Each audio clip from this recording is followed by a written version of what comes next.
वो IT companies जो BFI segment को केटर करती हैं उनके नंबर्स बेटर रह सकते हैं, वहाँ थोड़ी हेल्दी डिमांड है। क्योंकि आप ग्लोबली भी बैंक्स को देखें तो कहीं पर भी, और एक्सेंचर की कमेंट्री में भी यही दिखा था, बीएफएसआई वर्टिकल इतना इम्पैक्टेड नहीं था जितने कि दूसरे वर्टिकल्स थे। और तीसरा एक और मेजर हाईलाइट जो इस बार का रह सकता है, फिर से उसी तरह का ट्रेंड कि मिड कैप कंपनीज जो है वो better, mid cap IT companies better numbers post कर सकती हैं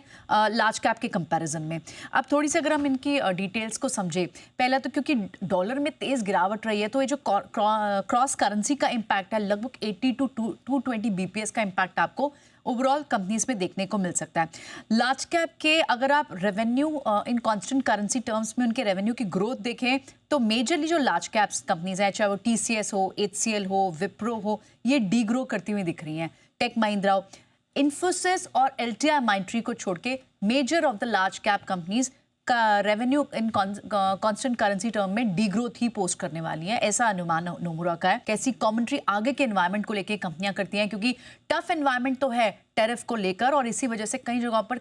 स्पेंडिंग में भी कट्स देखने को मिल सकता है कुछ कंपनीज के। So mid cap will register better numbers, large cap के नंबर्स में इन्फोसिस और साथ ही एलटीआई माइंट्री, इनकी constant currency terms revenue in constant currency terms में ग्रोथ देखने को मिल सकती है। मार्जिन्स मिक्स पैप रह सकता है और बीएफएसआई वर्टिकल से जो जुड़ी हुई कंपनियां वो फिर भी बेहतर पोस्ट कर सकती हैं।